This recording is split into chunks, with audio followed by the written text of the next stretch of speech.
Welcome to the Paranormal Stakeout radio TV show with Larry Lawson. As a former career law enforcement officer and law enforcement educator, Larry focuses on the use of tried and true law enforcement investigative techniques in conducting paranormal investigations. Despite his experience and training, Larry also keeps an open mind to discussions on topics that deal with evidence that are not quite as physical in nature.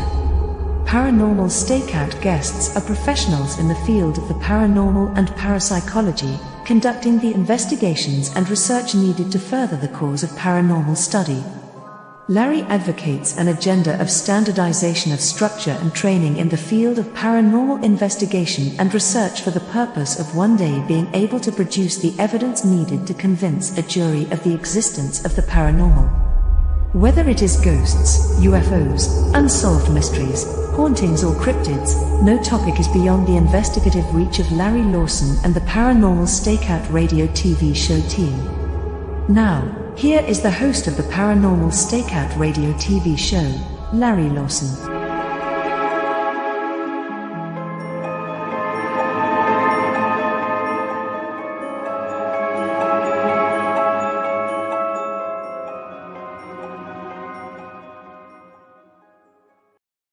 Everyone, and welcome back to Paranormal Stakeout. I'm your host, Larry Lawson, coming to you from the Southern Command Post of the X-Zone Radio and Broadcast Network in beautiful Vero Beach, Florida. And folks, spring has finally sprung down here. We've got out of those frigidly cold nights of 40 and 50 degrees, and we're now back up into the 80s. I say that in jest. My heart goes out to all you folks up in the Northeast that got clobbered this winter. Tonight's an interesting show. We've got a guest coming on that is part of an institution that a lot of us in the paranormal community have heard about. I'm very excited to have him on, Mr. Daniel Klaes. Daniel has had a lifelong interest in the paranormal, and that really stems from the fact that he grew up in a haunted house. In fact, he was later able to purchase his childhood home and has kind of grown comfortable with his unseen guests. Daniel's the co-founder of the Greater Western New York Paranormal Society. He's challenged some really challenging paranormal cases up there. He's also a producer of Behind the Shadows, which is a documentary series shown on Ruco. He's also a radio host, a show called Phenomenon Encountered on the Crossroads Radio Network. But in 2015, Daniel realized his lifelong dream. He was able to purchase the infamous Hinsdale House up in Hinsdale, New York. It's a site of infestation and structural exorcism, and we're going to talk a little bit about that tonight. He has been restoring it, and he continues to restore it to this day, and he currently opens it up for paranormal teams all over the country and the world to come in and investigate and do research. That same house has been used on several TV shows, most interestingly on Paranormal Lockdown with Nick Groff and Katrina Whiteman a few years ago, and that gained a lot of attention to the house. In fact, my own team, the Florida Bureau of Paranormal Investigation, visited the Hinsdale House in 2021 and had a really good time. So with that, I'd like to invite and welcome Daniel Klaes to the Paranormal Stakeout radio and TV show. Daniel, welcome to the show. Hey, how are you? I'm doing great. You know, it's really easy to focus on the house. Everybody's heard of the Hinsdale House. But I'd like to know a little bit about Daniel Klaes, and I'd like to know about your journey into the paranormal. What started you on this journey? Love to know about this house you grew up in. So I'll turn it over to you for a second. Yeah, I mean, there. For me, it was just growing up in a house with weird things happening that we couldn't explain. My dad always sloughed things off when stuff would happen. If you'd hear a creaking on like somebody was walking, but they weren't there. Thought I would see something out of the corner of my eye. But most specifically, I was the older brother of three. I have three sisters, and things would happen that I get blamed for. So like, for instance, my sister was a neat freak, and she would meticulously put her animals on her bed every morning. That we'd come home from school, and the animals would be moved on the floor or around the house, and I would get blamed for it. And I knew I didn't do it. And I said, it has to be one of my other sisters screwing with me or something. Somebody's got to be putting the blame on me for something, And then one notable thing that happened was we went to church every Sunday.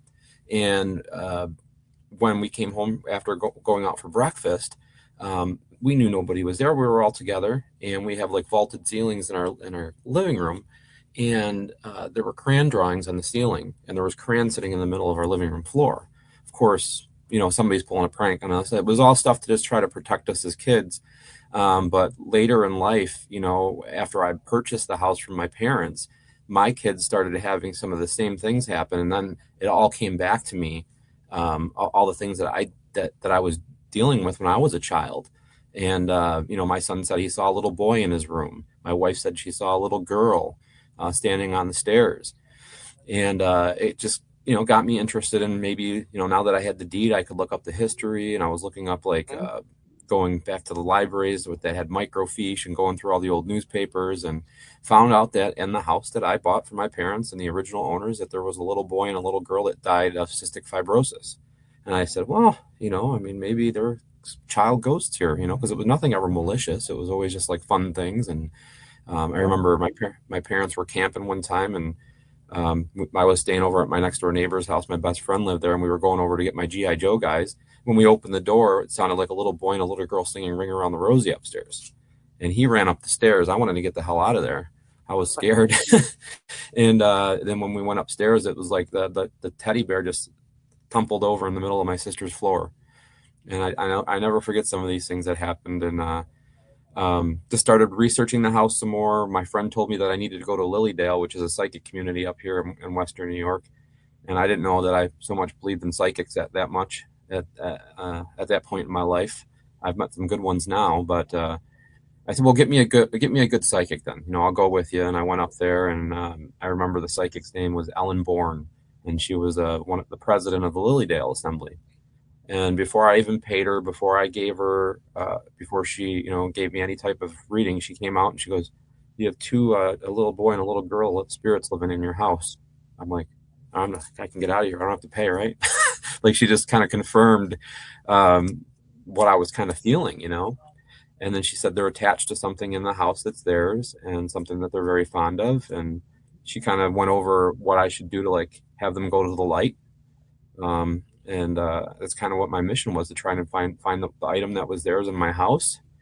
And we ended up finding it probably a couple of years after that. We went there was an attic, one of those little squares in the ceiling on the second floor, and never been up there, so couldn't figure it out. So we went up there, and I tiptoed around and had the flashlight on, and over in the corner there were these boards, and I turned them around, and they ended up being paintings of a little boy and a little girl playing with their dog. And I just like, whoa, oh, here we go, and I found the items. And, I had pushed them to the light and told them that they're free to go. And it seemed like just like a weight lifted off my shoulders in that house. And kind of started my speculation into the paranormal at that point, because I felt like it was my a big Scooby-Doo episode that I got to solve, after all those years, my whole lifetime of experiencing this stuff. And actually kind of solving the mystery, and it's kind of what we do, and it's kind of what I continue to do ever since, So, now, did you ever see the kids yourself? I know you mentioned your wife had your son had seen them, but had you ever seen anything at that point? I just heard them. I heard them, but I never saw them, physically. Mm-hmm. My sister later in life, we did a show on Discovery Channel called My Paranormal Nightmare. And it was based on the story of that house, and my sister was on it with me, and she said stuff she never told me before on the show when they were interviewing. I'm like, what, and then my mom came out and said she saw a shadow in the basement, and my whole family's coming out after the fact, telling me all this stuff, and I was like, it just made me feel vindicated in a way, Sure. Now, how old were you when you actually began to investigate? You had the incident up in the attic, which is certainly a game changer. But how old were you when you actually began to start investigating? What was your motive for investigating? What was it you were trying to accomplish? Well, I didn't initially start investigating. I just started absorbing and started trying to learn. So I would start going to like ghost hunts that were catered by a professional, and going to Gettysburg, and just kind of learning how they did things. And until I later was probably around 26 years old before I started doing it myself, where I felt comfortable doing it myself. And there were some things I still didn't feel comfortable doing. But you make friends along the line that can help you out, or you can cater or call if you have questions. And And it's always been like that, if there's something that you're confused about or something, or maybe there's somebody else that's dealt with that more than I have, and you can always call and get advice and continue down the path. But probably, yeah, around 26 years old when we started. So without revealing your age, I wouldn't do that to you, but how long have you been actively investigating I'm at going to this be point? 50 in July. 50. So 24 years. You are not going to be 50. Yes, I am. Dang. I don't care. We all grow old, right? Yeah, but you don't look like you're past 30, my friend. So let's keep it up. Like oil of yeah, Olay, keep that up. Yeah, I guess so. Start keeping your card with you or your ID when you go into the bars and stuff at this point. That's great. Once again, what is your purpose for investigating? Where you're at right now? What is it you're trying to accomplish by what you do? I don't think it's a matter of me wanting to figure out if there's ghosts anymore, because I've done that many times over. For me, it's about understanding it more. I think we kind of all evolve from the whole excitement part of, oh, we got an EVP or we got this or that. Now it's more of coming up with different approaches or actually trying to understand what's on the other side. To evolve our equipment, try to evolve our equipment that we're using, because it's all still very primitive and it really hasn't evolved. Some of that old primitive stuff works great, but if you're trying to get results, but also to teach, we do tours with kids, teenagers and stuff like that are interested, and getting them going down the right path at a younger age, as opposed to like breaking into places and destroying stuff. Actually, that have an interest in it and getting them going down the right path is kind of where I stand with things right now. How about the history angle of it all? Do you find that helpful? Oh, Do you find that teaching history is easier when you've got this twist to it? Yeah, no, I think that's super important, and it's definitely part of it for me. I love the history. I love finding out the truth. Mhm. I like to disseminate whether it's truth or folklore when I'm talking to people, so that they understand, because a lot of the times people just tell stories, and then that just it keeps going down. You know how you tell those, whisper in somebody's ear, and by the time it gets down at the end, it's a completely different story.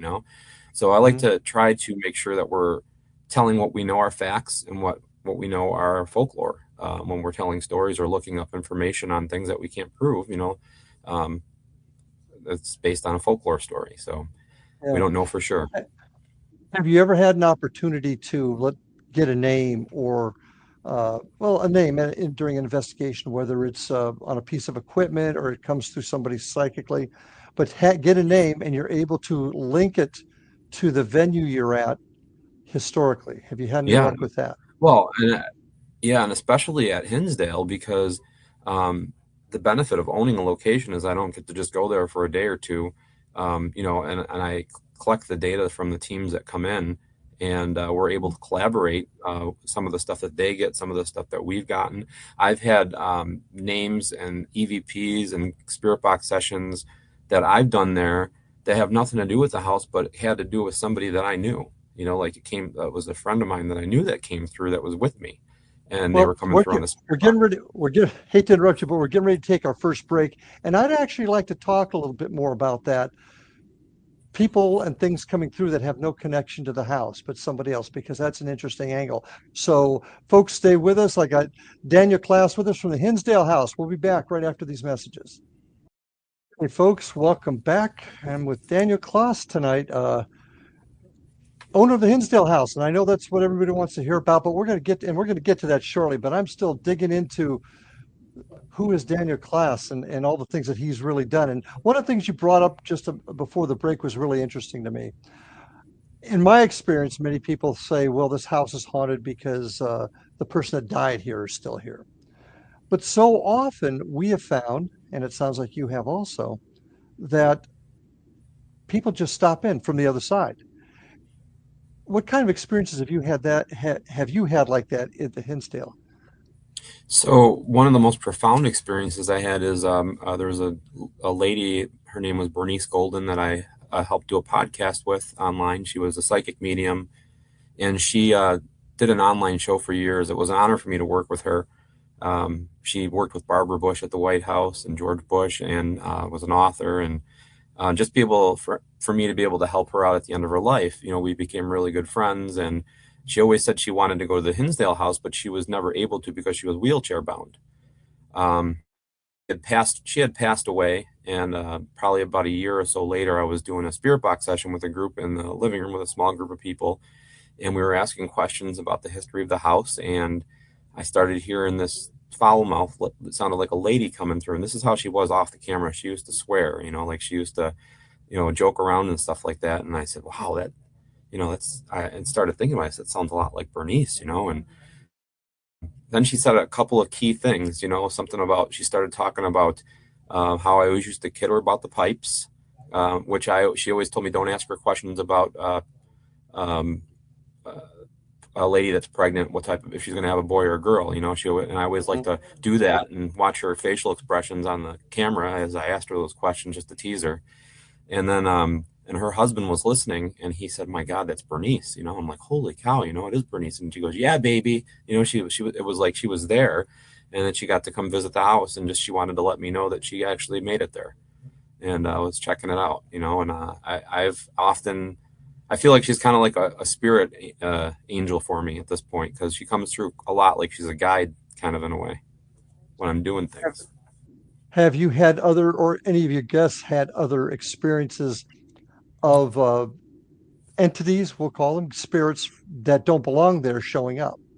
Oh yeah, I have a guide that was doing a tour out by the pond, and was adamant, with the EVPs and things that they collected out there, that it was her grandmother that was Mhm. out there. And we've had actually, it's just got to the point where when I do a group setting, like if I have a group of 10 people and we're doing a spirit box session, we're doing an EVP, I always, before we even start, I said, this could be a situation where you have somebody that's attached to you that's in this circle with us, and they could be coming through trying to communicate with you. It's like we're doing a gallery reading here, in a way, opening Mhm. up these doors for them to communicate with us. And no, it's happened. I've been all over the country at different haunted locations, and it's happened with groups, not just at the Hinsdale House, but other places that I've done tours with too, with Mhm. people that are in the crowd. So it's a lot of the times too. I mean, a lot of people don't have like a spirit box, or they don't have they're not doing EVP sessions, and if they're just using like like K2 meters or something like that to investigate, I mean, they could just be investigating a place that they think is haunted, and communicating with their family. I mean, that's Mhm. with them. So I mean, it's definitely, I think it happens more often than not. You've mentioned equipment several times here, and you also made a comment a few minutes ago that I agree with, that our equipment is still, I don't know if archaic's the right word, but we really have not progressed in the field of equipment to monitor and detect the other side. First of all, what piece of equipment do you prefer to use yourself and your team? Do you have a? I just like to use sound recorders, and I also have a geo port that I like to Mhm. use, Mhm.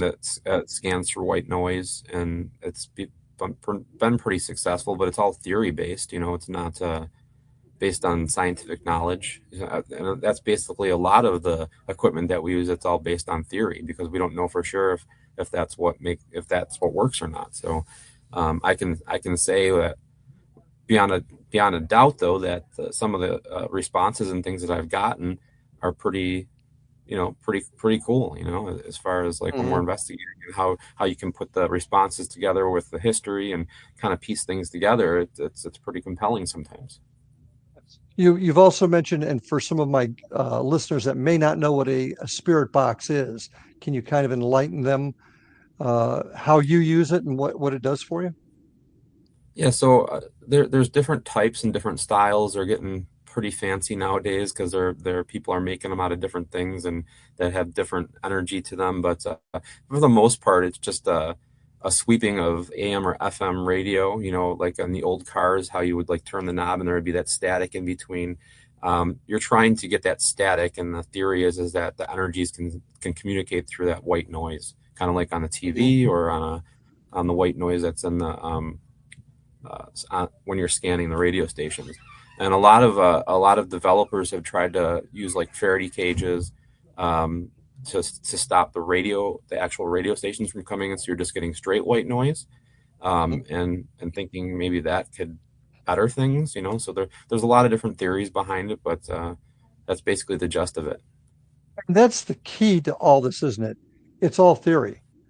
None Yeah, of us really, really know what it is on the other side. Would you agree? 100%. Yeah. Do you have a theory yourself as to what a ghost is?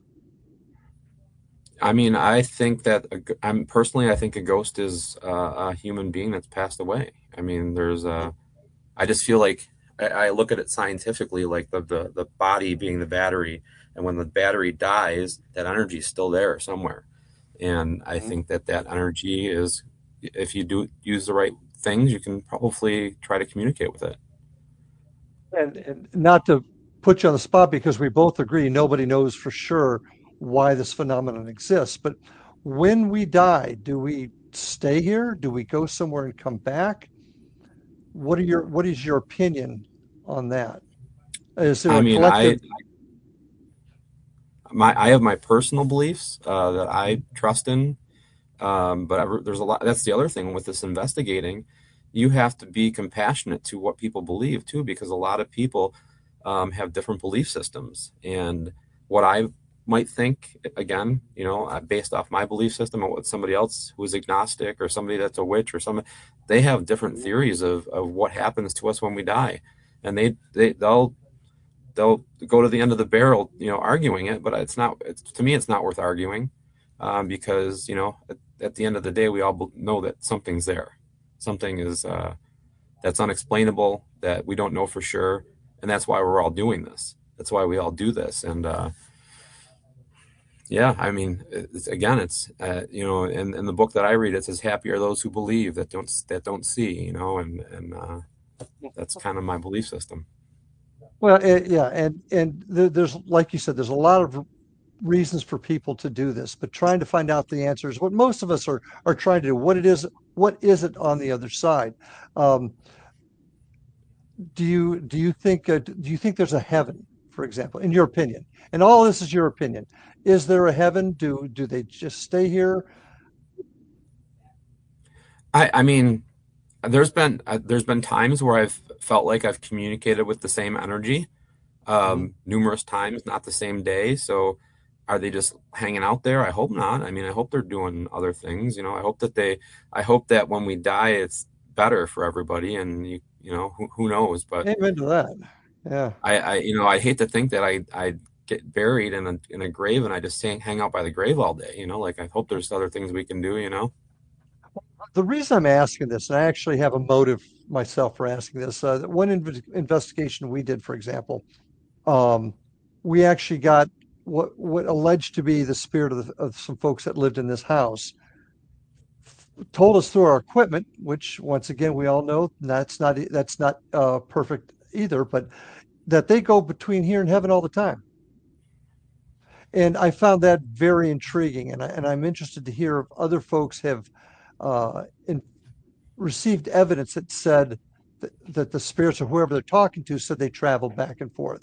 I've had an experience similar to what you experienced, where I was uh, doing something and my grandmother showed up in a place she never should have shown up.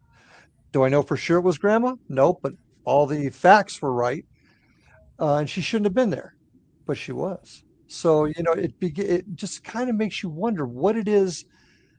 Where is it that we go? Do we come back from? And that's what I try to talk to all my guests about, what their thoughts and opinions Does are. does heaven have to be up there? Can heaven be a foot off the ground in a different plane? I mean, do we Well, know for that's a, sure? no. In fact, if you look at the theory of the different dimensions that are supposedly sit right next to each other, is heaven just one of those dimensions? And I don't Right. mean to sound sacrilegious, but the No, no. I mean, most most of what we read is what man has written. We don't really know what those dimensions are and how they affect us. And is that where we go to the next dimension? have you ever done a session using paranormal equipment, and you're trying to have a conversation, but the conversation that's being heard through the other end sounds like uh, there's a couple ghosts or a couple of people that are having a conversation that you're not part of. You know what We I mean? just Like, had, yeah, yeah, we just had that happen last weekend. We were at a spot that we got invited into. It, we were got tapping us into a phone line or something, like listening to a, exactly, and it was on our portal, which is a spirit box that's amped up with the white noise, as you were describing earlier. And we're sitting there, and it's like two people are talking and not even paying attention to us. yeah, And we had another incident that we were down in Miami at a train museum, had the same thing happen. It's like things are going on in this medical car, and we're just like bystanders, but you could hear it. So yes, to answer your question, I've had that happen, and it makes you wonder about that dimension issue. Are we sometimes just slipping in and out of where they're at right now? yeah. So, I mean, it and makes sense, but to me, it makes more sense than, that we float up to the sky in the abyss somewhere, but who knows? and there's no doubt we go somewhere, but where, I don't know. Now, would you also agree sometimes you think you're talking to Aunt Gertrude, your Aunt Gertrude, but do we really know it's Aunt Gertrude? Have Right. you ever had experiences where you've been lied to? Yes. Yeah. We've had experiences like that numerous times at the house. And there's like, I don't know if it's like, I mean, I know my personality, and if I was dead, I think I would have fun pranking people. Like, it would just be fun to, you know what I mean? Like, Yeah. I don't know. Like, but we've had numerous times in all the years I've been doing this where you think you're having a conversation with something or someone, and then it just turns like completely different in a different way, and Uh, then it doesn't make any sense anymore. I know. We were in one house, not to tell stories on my side, but we were in a house, this is about 8 months ago, a house that was built around the turn of the last century, which for Florida is old. Not so much you guys, you've got Right. much older, but in Florida, 110 years is old here. And we're sitting there, and on the spirit box once again, through the portal, we're hearing gunfire. I was a cop for 40 years. I know what gunfire is. And suddenly, over the spirit box, we start hearing gunfire. 3, 4 minutes of it, nonstop, and then it ends. Yeah. Had that What the happen heck in have you? Gettysburg. Yeah, it sounded like like rifles going off. We've heard it sounded like a cannon going off when we were in Gettysburg, when we Hmm. were investigating. It's really Yeah. cool. And at Gettysburg, you'd expect it, but where we were at, we sure didn't expect it. But listen, this is going fast. We're about ready to take our next break. So, folks, having a great conversation with Daniel Klaes here. A lot more to talk about coming up. We're going to be talking about the famous Hinsdale House. So don't leave. Stay tuned. Back after these messages. And welcome back, everybody, to Paranormal Stakeout. My guest tonight is Daniel Klaes, the owner of Hinsdale House up in northwestern New York. But going to get into that in a second. Daniel, your team. How many people are on your team that you go out and investigate with? Uh, well, right now we have a base of five original investigators of five people. We've had three other members that are pretty tight. That will still come every now and then if we need them. We've added people on throughout the years, but we still have our core that have been together Mhm. for like 13, 14 years. So. Does your family get involved in your gig at all, or not? So my oldest son is into it. My daughter, my daughter, both of my daughters are actually cool with it. But yeah, no, they definitely are cool with doing some investigating or checking it out. But they're not into it as much as I am. My dad's Mhm. really into it. He's gone to some conventions with me, which is kind of cool. Okay. Hung out and helped me with my table and stuff. So And I've had my two sons were involved with me until they grew up and left the house and are now living their own lives. But my kids helped me out quite a bit with it, so it's kind of it's fulfilling in a sense. But if you were to try to explain to somebody, because different people watch my show, and some of them believe, some of them don't. But if you had an opportunity to try to explain somebody what this phenomenon is and why they should keep an open mind, what would your answer be? I think a lot of the times it happens it's just when you least expect it. I think sometimes people want it so bad. and try so hard that they don't look at things, their surroundings, or what a sign might be of something happening. So I just that's why it's super important. Like, I know this one gal that came up here from South Carolina that never had a paranormal experience, and she came up here and she was trained to do tours and learning history and stuff like that. And I said, the more time you spend here, the more comfortable you'll be. Eventually, something may happen. It's when you least expect it, Mm-hmm. And she was at the house and she said, well, can I spend the night there? And she's pretty experienced. She's been doing it for a couple of years, and she wanted to do the one night, and she's freaking out. She's texting me and she's freaking out. I think I heard something. And I said, well, turn your recorder on, start recording it, start recording what you're hearing, and then she heard audible voices coming, no devices, nothing. She just was sitting there just trying to have an experience, personal experience. And then she was able to turn her recorder on and get the responses that she was hearing with her own ears audibly on the recorder, which is so cool. And she was able to have her first experience of something unexplained happening that she doesn't, sounded like a little girl speaking to her. So it was she has that's her proud piece of evidence that she shows on tours, lets people listen to on tours when they come to the house, that she captured on her own. What is your opinion on why some people experience things, some people never experience things, and other people maybe experience one or two things? Do you have a theory or a thought on that? Well, I just think, just like what we do, anything that we do, the more you do it, the more experience you'll be with it. Maybe the better evidence that you'll capture down the road. I think that if people just do it as a novelty thing, maybe they'll get lucky, maybe they won't. And if somebody is just a skeptic, but then again, I know skeptics that do this full time and Yeah. are trying to have something happen to them, and they've never had anything that they can explain as paranormal. So I mean, I really don't know. Like, I feel like I try to be vulnerable and let my guard down when I'm doing things, and be compassionate and understanding of the surroundings. And it doesn't happen all the time. There's times where you just go to places and nothing happens, and you have to be honest with yourself. It's not like television shows. It's I've been to Thank the you. Hinsdale Yes. House. I owned it for years, and I make television shows. So I mean, I know what goes into that. And sometimes we'll be at a place for 48 hours, 72 hours, 96 hours, days and days and days, and do all this filming. And we push that into a 47-minute show, and maybe if we get something cool happen, we could put that in. But people think it's just like instant, like you're going to be getting instant stuff, and it's not like it is on Well, the shows. that's what TV does to us. I mean, the one thing I can't stand, shouldn't put it this way, but cop shows. How many times over the years on the job, well, wait a minute, how come you can't pull this fingerprint up and tell me who it is? Well, that's not how it works. Well, I saw it on this show or that show, so I get it. In fact, one thing that I like to talk about with folks is paranormal investigation is like a stakeout in police work. You watch it on TV or in the movies, it's exciting, bang, bang, shoot 'em up, adrenaline pumping. And the reality is, a police stakeout is one of the most boring things you can do. You'll sit for hours upon hours, days, and get nothing, and then get 30 seconds of adrenaline pounding excitement. Unless And you accidentally paranormal, fall asleep. well, okay, and that's happened in paranormal investigations too. But It sure has. it's the same thing. It doesn't happen all the time. Another thing I like to say is it's like fishing. Sometimes they're biting, sometimes they're not. I'll be honest with you. Loved the Hinsdale House, and my team was there.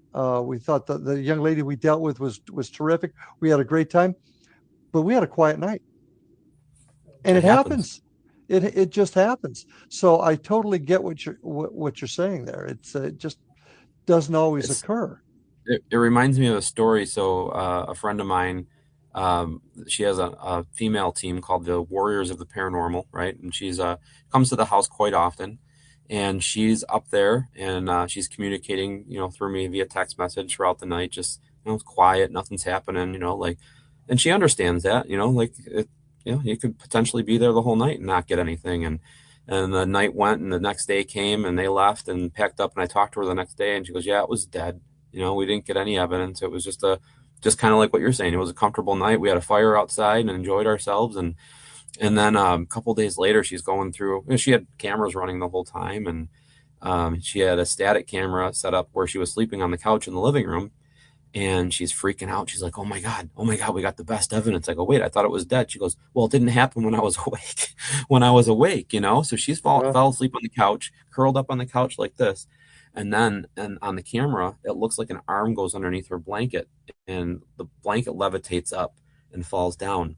And then a couple minutes later into the video, fast forward, that little area, the couch is right here, and then she's got that V shape in between her knees and her chest. It looks like a head pops out of the blanket in that little area, and it pops back down. And then a couple minutes later in the video, you see this black shadow in front of the camera, and the battery drains, it's dead. And that was the end of her video. And I have those up on my YouTube if anybody wants to see them. But it's like, just wow, like to think she captured some pretty cool stuff, but you weren't even awake to witness it, until after the fact.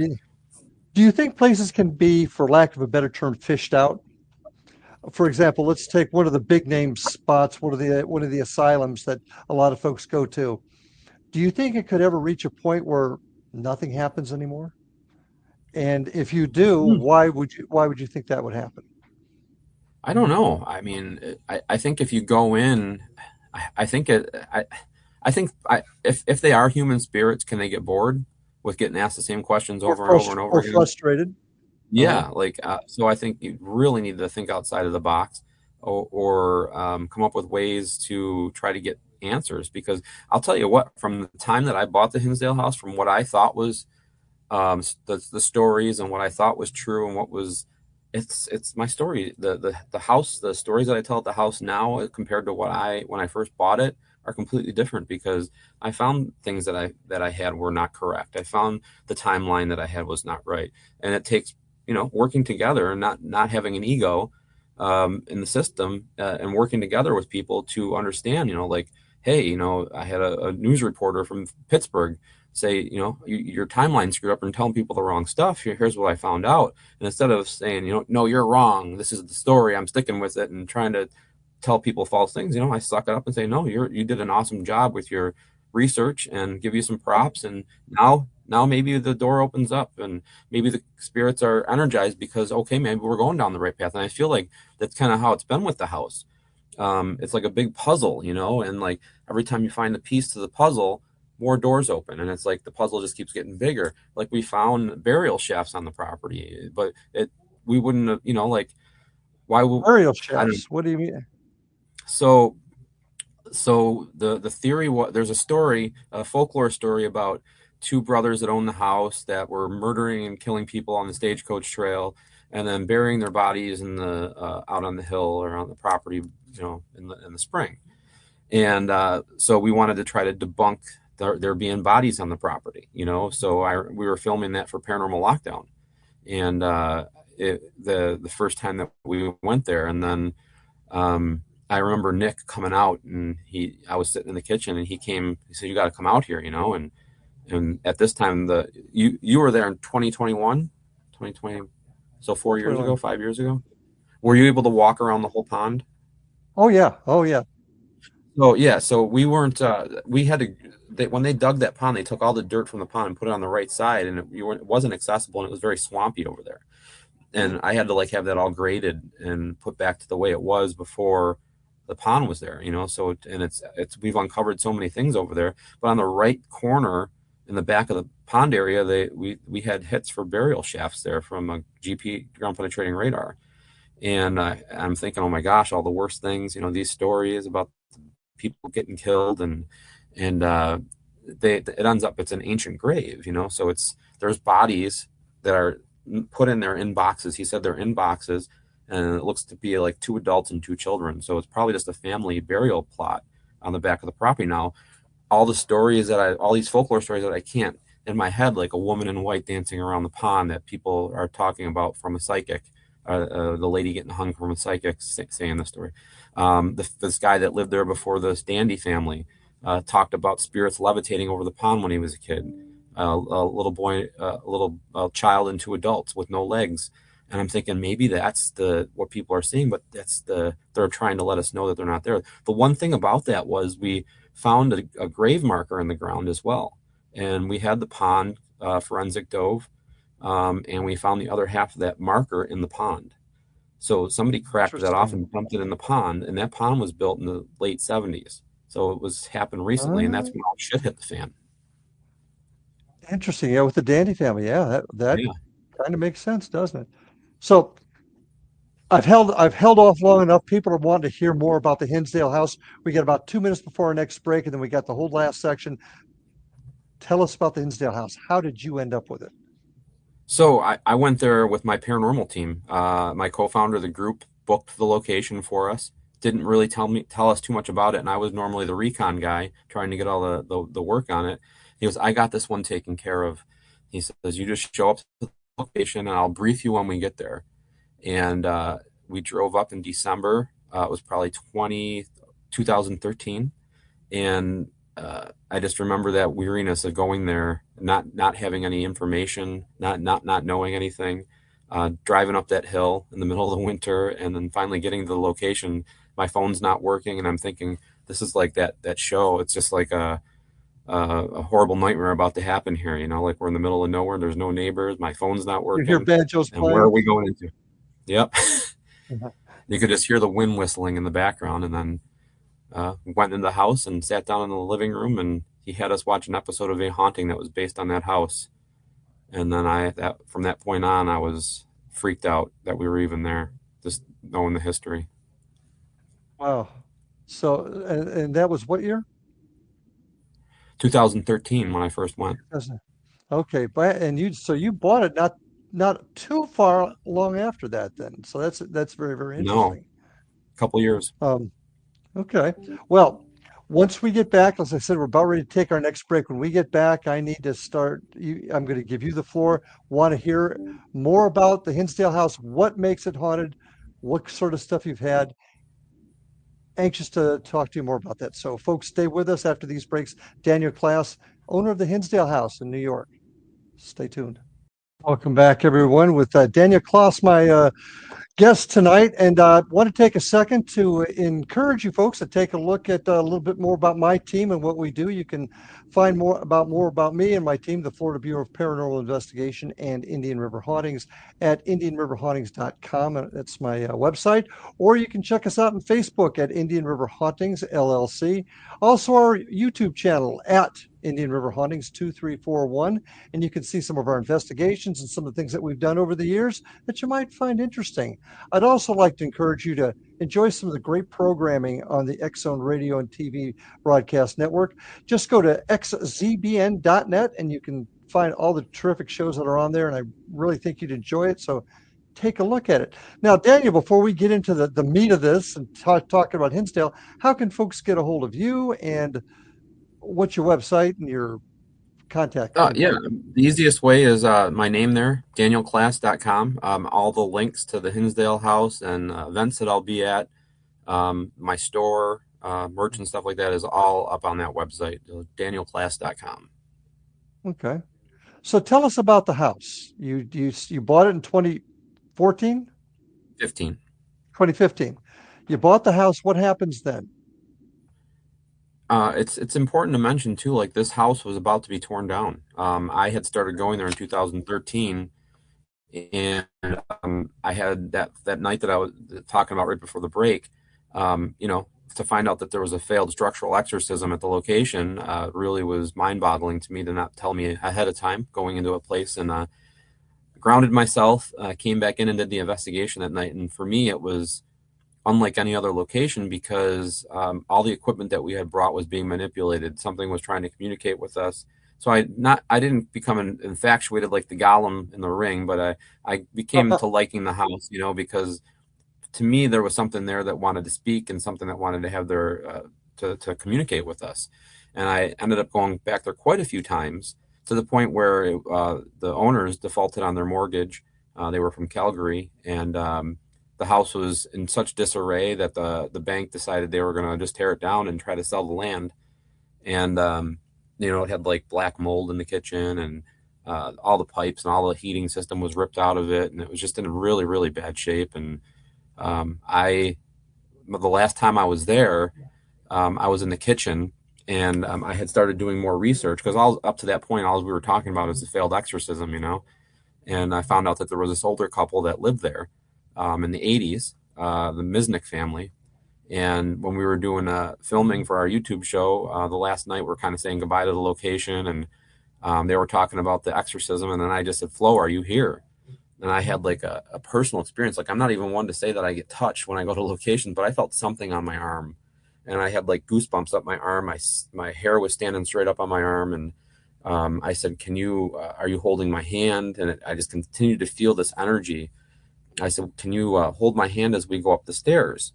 And I felt the K2 meter in my hand just go off all the way to 500 milligauss in my hand. And at this point, all the electricity is ripped out of the house. There's no reason for this thing to be going off all the way up the stairs into the master bedroom. My photographer caught what looked like ghostly legs on the stairs that night. And I just felt like, I don't know, all the synchronicities of me being able to do some research and find that out, and then having that personal experience there made me want to see if there was a way to save the location. And I got a hold of the bank, and they didn't want to sell me the house as was. They wanted me to have it, they wanted to tear it down and just give me the land. And I had to basically go to the bank and convince them to sell it to me like that. Like, and I told them I would fix it up, and they agreed, as long as it was a cash sale as is. And I had to like come up with cash to put a deposit down. They were holding the mortgage, and because no insurance company would have insured this place. It needed a new roof. It was leaking, black mold, honeybee infestation.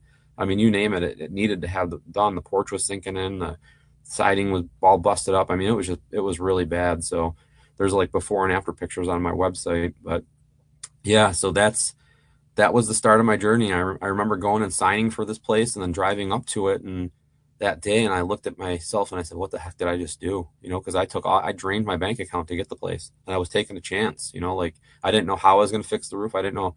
I kind of went in not thinking very smart like I do normally. It was just kind of like a heart impulse type of purchase. And the paranormal community came together, and they helped me stabilize that location before the end of that next winter. Patch job, but it held. How we are today. How did the paranormal community do that? So I just put a call out, like all the years I've been doing this and meeting people at events and stuff like that. I just put a call out, and I just said, day of caring at the Hinsdale House, we need paint, we need patch material, we need roofing material, we need, you name it, we need it to patch this place up and come on up. And we had 65 people show up with ladders and paints, and wow. We were able to get the roof done for about $5,000 because of donations, which was amazing. It wasn't done completely the right way, but it was enough to patch it up so the hot roof wasn't leaking anymore. And then eventually down the road, as we had more tours and were able to save money up, we were able to do things the right way as opposed to just patch jobs. And it just took time, and you had to have patience and kind of just keep reinvesting the money back into the location as we went. Okay. I got to go back just one quick second here because I want to hear more about this. But you mentioned a structural exorcism. Yeah. What is that? What is that? I think it's important to disseminate between an exorcism of a human being and a structural exorcism, which is more of like a blessing of the house. Cleansing? Cleansing, like a cleansing. Yeah, like the priest came in and they called it the structural exorcism back then. And it was basically him trying to cleanse the house of any spirits that were there.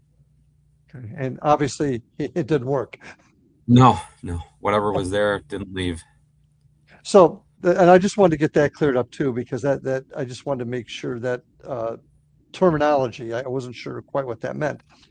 So now you've got the house, you've had folks in the community come in and help. You're obviously able to open it. How have you managed to? Why have you managed to keep it open? Why have you done it, and how have you done it to keep the lights on? Yeah, I think like the first big thing that happened was Nick and Katrina coming and filming their show there. Right when I bought it, they were able to come there and get the location put out on national television, which definitely helps. And you have to really get into marketing mode, as far as like, I knew the place couldn't be sustained just by me marketing to teams in the Western New York area. I needed to expand, and if we're going to be on an international television show, I need to get out and reach people in different cities that are interested in what we're doing, and different teams and different events. And I probably spent a good 5 or 6 years just going to events, even if they were dead. You ever been to an event where there's like just a bunch of people sitting around at tables and nobody shows up?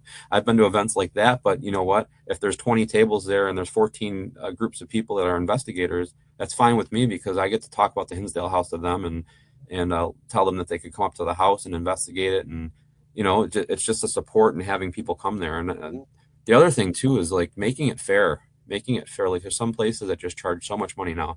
Me being on a team, I understand it's a passion thing. It's not a I'm rich, let's go spend thousands of dollars to run out a location for a night. So I wanted to make it affordable, where we could make a little money, save some money, and be able to reinvest it back in a location, and also give people the experience that they want, unlike any other place, because you're going to have full reign at the location. You're going to have the keys. You're going to be able to come in and investigate and do your That's thing, true.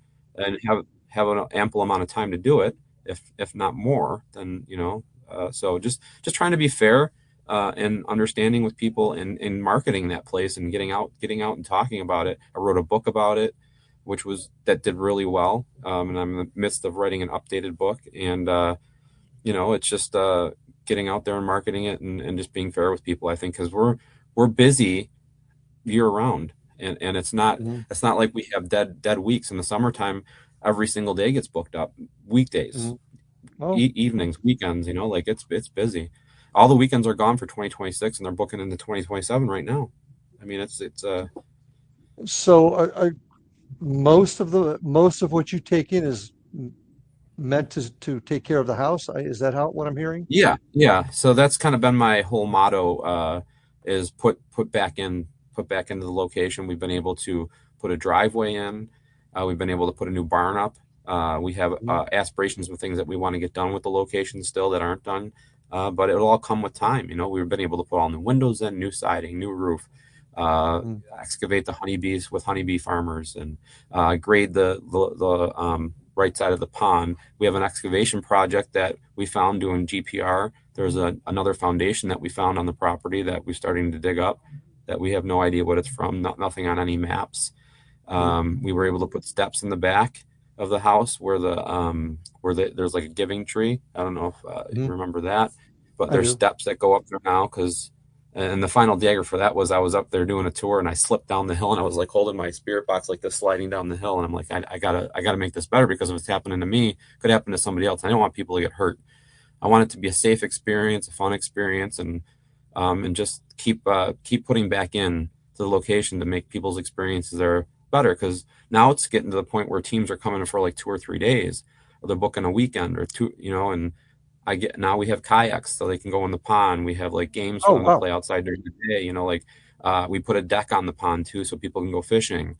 We stock the pond with bass and sunfish and trout and all these different things now. So there's stuff for people to do that want to come there for numerous days, but maybe don't want to investigate 24/7 too. I mean, take a little break and have some dinner, picnic table. We want to put up a gazebo too, like a shelter in the back, and couple cabins. I'm thinking of putting up like a base camp there as well. All these things that go on in your head as an investigator, what could make this better for us, we're thinking about doing there, just to make it like a unique place for everybody to come to. But is it for investigating? Is that 100%. to research and find out some answers? Would that be absolutely? Yeah, I mean, that's the whole process behind it. I don't rent to. It's not like an Airbnb. These are all paranormal investigators coming in from all over the world, 6 different countries last year, and investigating the location based on the history that we're able to present them at the time. We've also put up like these new barcodes in the house now too. So like in different rooms of the house, we have 11 of them up in the house, and what we can do is when people are there, they can scan these barcodes to get the history, up-to-date history of maybe some pieces of evidence that teams have captured in that location. I'm glad you mentioned that, because one of the things that I want to get to, and we're running out of time, like I always seem to do, but have you a protocol for people that collect evidence, teams that come in and collect evidence? You mentioned that they share it, but do you have a protocol for evidence to be turned in and examined and compared to what other folks have gotten? and comparing it with like weather or solar phenomenon to see if there's anything similar going on. Like you're getting EVPs every night when the moon is full. Do you have anything like that you're doing right now? Do you have? So the evidence that's sent to us, we keep in our Dropbox. It's kind of like a data collection area, and then we like if additional questions need to be asked. Sometimes teams don't do what you're saying. They don't take into consideration. I think a lot of the times you make people think after the fact by asking questions because they're there just they got an EVP or they're not thinking about what's the weather outside or what's the pressure or is there anything happening that's out of the ordinary. But Do we you do encourage? collect it. We do Do you encourage that. encourage them? Okay. Yes, and we do try to collect as much data as possible in all the years that we've been doing that, and that's kind of what the new book is going to be about. The data collected and being able to Okay. like All map right. out like this maybe happens here, or this happened. This team got the like all different things, and Can, it's just interesting. can teams access that now in our last few seconds, unfortunately? No, I do have some of it up on my website, but I don't have like I want to do that. I want to be able to like have like a website of just evidence only. It's coming though. Right now we do have Well, live cameras there. and I want to talk more about that. I hope we can do it again because, my friend, we are out of time. Lots more questions, but I'd like to invite you to come back and join me again to go into Absolutely. this in more This is detail. good. So I appreciate it. And with that, folks, thank you so much for being here tonight. It was an interesting show. I hope you take care of yourselves, hug your young ones, love your families, and we'll see you on the other side. Have a good night, folks.